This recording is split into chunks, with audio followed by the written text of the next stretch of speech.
Assalamualaikum warahmatullahi wabarakatuh. Kembali lagi sama aku, Asma Hilma.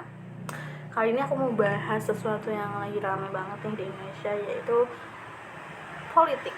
Ya, seperti yang kita tahu, kemarin kita tanggal 14 Februari udah melakukan pesta demokrasi di Indonesia.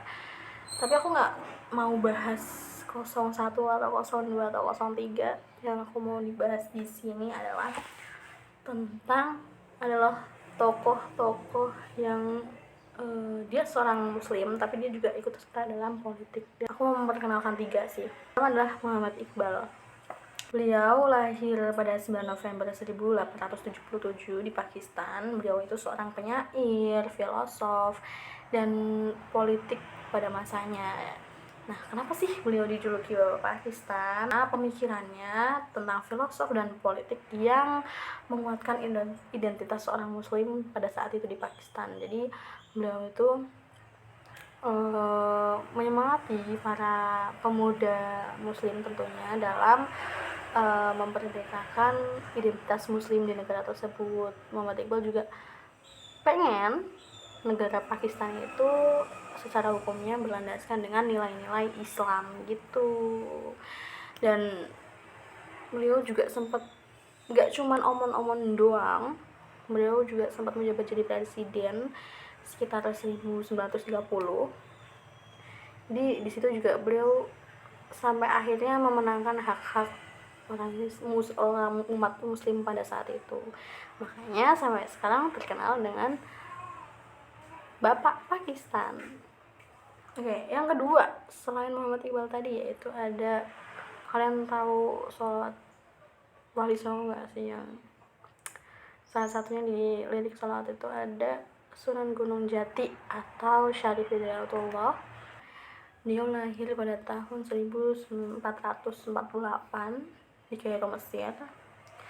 Walaupun rekam jejak tentang politiknya nggak terlalu banyak, nggak terdokumentasiin, tapi bisa kita lihat dari potensi beliau dalam mendirikan kerajaan Cirebon pada saat itu. Kenapa di Cirebon? Soalnya dia adalah wali di Jawa.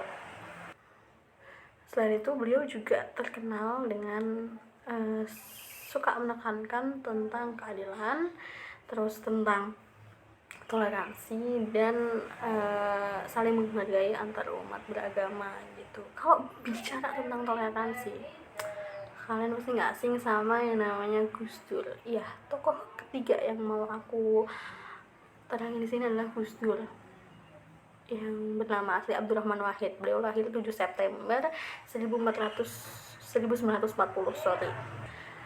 Beliau adalah cucu dari pendiri organisasi Nahdlatul Ulama. Beliau terkenal banget sama sikap toleransinya.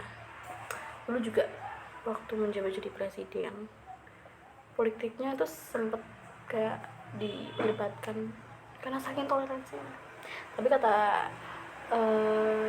Gus Dur, semakin tinggi ilmunya maka orangnya bisa semakin bertoleransi. Ketiga tokoh yang tadi udah aku jelasin, seharusnya kita bisa ambil referensinya sebagai seorang yang mau politik juga bisa kok. Orang yang muslimnya kuat, beragamanya kuat juga bisa berpolitik. Dan seperti yang dikatakan sama Gus Dur dan Sunan Gunung Jati mengenai semakin pintar ya semakin rasa toleransinya semakin besar. Jadi nggak usah menjelekkan antar umat gitu ya. Kalau kamu pilihannya beda sama yang temennya, sama keluarganya beda pilihannya 01, 02, 03, ya udah, no problem gitu. Harus saling menghargai antar umat beragama, toleransi, oke? Tapi tetap ya nggak boleh politik identitas. Sekian, wassalamualaikum warahmatullahi wabarakatuh.